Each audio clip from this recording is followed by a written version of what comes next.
देख रहे हैं जनचेतना न्यूज और मैं हूं आपके साथ आरती सिंह आजाद और करते हैं खबरों की शुरुआत मुख्य हेडलाइंस के साथ। डिप्टी सीएम पहुंचे अग्रोहा, किसानों ने किया विरोध। देश भर में 50 करोड़ लोगों को लगी कोरोना वैक्सीन। निजी स्कूल के खिलाफ छात्रों का आरोप, चहेतों का रिजल्ट बनाया। राजीव गांधी नहीं, अब से मेजर ध्यानचंद होगा खेल रत्न पुरस्कार। और जन समस्या में आवारा पशुओं से शहर है परेशान। और अब खबरें विस्तार से। Deputy CM Maharaja Agrasen Agroha medical college में कोरोना महामारी के दौरान अग्र पंक्ति योद्धा के रूप में काम कर रहे स्वास्थ्य कर्मियों को सम्मानित करने पहुंचे। सुबह 11 बजे से मेडिकल कॉलेज के ओपी जिंदल ऑडिटोरियम में कार्यक्रम होना था, लेकिन डिप्टी सीएम करीब 1.5 घंटे की देरी से 12:30 बजे अग्रोहा मेडिकल कॉलेज पहुंचे। किसानों द्वारा विरोध के चलते दुष्यंत सीधे हेलीकॉप्टर से अग्रोहा मेडिकल कॉलेज में बनाए गए हेलीपैड पर उतरे। डिप्टी सीएम का अग्रोहा मेडिकल कॉलेज की चेयरपर्सन सावित्री जिंदल ने बुके देकर स्वागत किया। इधर विरोध के लिए सड़कों पर किसान जुटे रहे। इसी दौरान गांव कुरेदी के रहने वाले एक किसान को हार्ट अटैक आ गया। उसकी तबीयत अचानक बिगड़ने लगी और वह चक्कर खाकर सड़क पर गिर पड़ा। आंदोलनकारियों ने उसे अग्रोहा मेडिकल कॉलेज में भर्ती कराया। 4 पीढ़ियों का हमारा नाता रहा है। आने वाले समय में भी संस्था के उत्थान के लिए, इस संस्था को आगे ले जाने के लिए पूरी तौर पर स्वयं मैं भी, हरियाणा सरकार भी आपके साथ रहेगी। जनरल साहब ने एक रिक्वेस्ट करी है कि जो पैटर्न है 50-50 का, उसको जरूर मैं हमारे मेडिकल साइंसेज के एसीएस को भी बुलाकर उसको रिजॉल्व करवाऊंगा कि और संस्थाओं में अगर 75-25 है और आपके यहाँ भी 50-50 है तो उसको भी स्टेट गवर्नमेंट रिवाइज करे।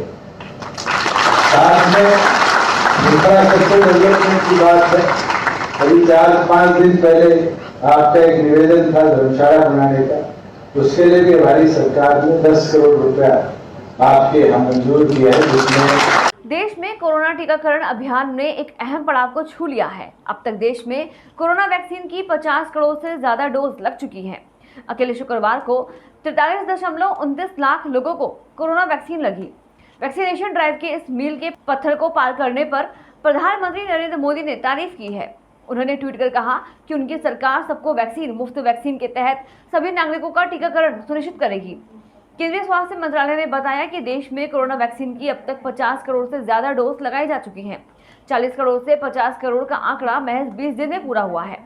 भारत में 16 जनवरी को कोरोना टीकाकरण अभियान की शुरुआत हुई थी। सबसे पहले हेल्थ केयर वर्कर्स को टीके लगे थे।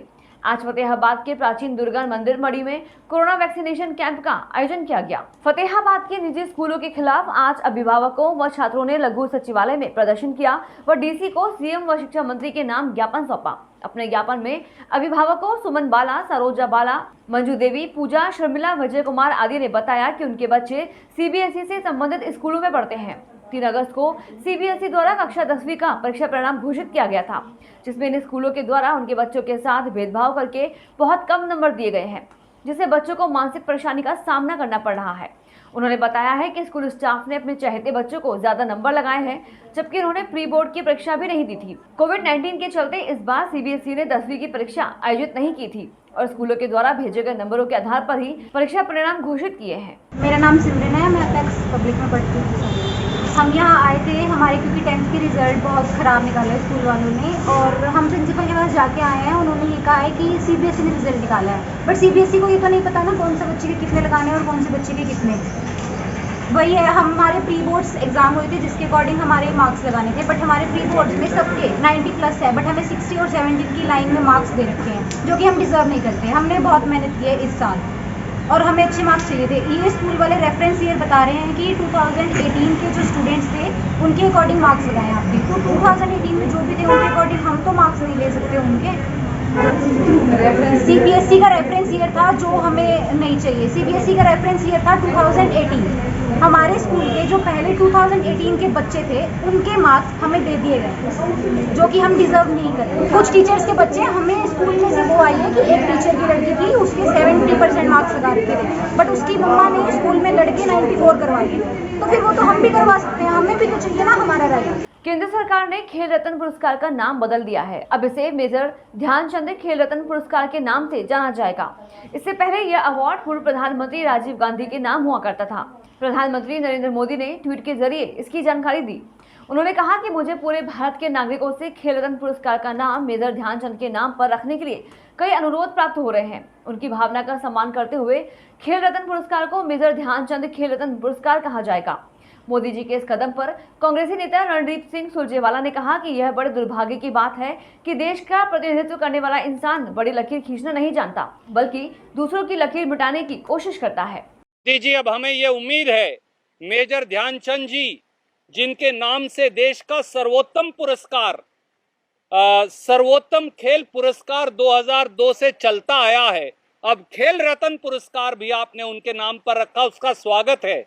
पर उम्मीद है कि अब देश के खिलाड़ियों के नाम पर और ज्यादा स्टेडियम्स के नाम और अन्य स्कीम्स का नाम भी रखा जाएगा। सबसे पहले तो नरेंद्र मोदी स्टेडियम का नाम भी बदल दीजिए, अरुण जेटली स्टेडियम का नाम भी बदल दीजिए, भारतीय जनता पार्टी के नेताओं पे निर्मित स्टेडियम का नाम भी बदल दीजिए। अब रखिए पीटी उषा के नाम से, अब रखिए सरदार मिल्खा सिंह जी के नाम से, जो उड़ते हुए एक तरह से हमारे धावक थे, दौड़ने वाले व्यक्ति थे। अब रखिए मेरी कौम के नाम से, अब रखिए सचिन तेंदुलकर, गावस्कर और कपिल देव के नाम से, अब रखिए अभिनव बिंद्रा और विश्वनाथन आनंद के नाम से, अब रखिए मेरी कौम के नाम से, अब रखिए पुलेला गोपीचंद के नाम से, अब रखिए लिएंडर पेस के नाम से और सानिया मिर्जा के नाम से। अब शुरुआत हो ही गई है तो अच्छी शुरुआत करिए और सबसे पहले नरेंद्र मोदी स्टेडियम और अरुण जेटली स्टेडियम का भी नाम बदलकर मिल्खा सिंह स्टेडियम रख दीजिए, तो पूरा देश आपके इस फैसले से सहमत हो। दुर्भाग्य ये है कि मोदी जी को बड़ी लकीर खींचनी नहीं आती, वो दूसरों की लकीरें मिटाते फिरते हैं, इसीलिए खिलाड़ियों का बजट भी काट देते हैं। पर मेजर ध्यानचंद जो हमारे पुरोधा खिलाड़ी थे, उनके नाम पर कुछ भी रखा जाएगा, भारतीय राष्ट्रीय कांग्रेस उसका स्वागत करती है। एक तो शहर में सफाई व्यवस्था चरमराई हुई है, ऊपर से हाईवे पर आवारा पशुओं का जमावड़ा बना रहता है, जिससे हादसे होने का डर बना रहता है। जब से परिषद का कार्यकाल समाप्त हुआ है, तभी से शहर भर में सफाई व्यवस्था शहर के सौंदर्य पर बट्टा लगा रही है। सड़कों के किनारे पड़ी गंदगी से आवारा पशु का भी जमावड़ा होने लगा है। दिन भर आवारा पशु सड़क किनारे बैठे रहते हैं। दिन में तो स्थिति संभल जाती है, लेकिन रात के वक्त यह पशु अक्सर बीच सड़कों पर रहते हैं, जिससे कभी भी बड़ा हादसा हो सकता है। न जाने सोया हुआ प्रशासन कब जागेगा और शहर को इस गंदगी और इन आवारा पशुओं से निजात मिलेगी। फिलहाल के इतना ही। खबरों का सिलसिला लगातार जारी है। आप बने रहें जनचेतना न्यूज के साथ। नमस्कार।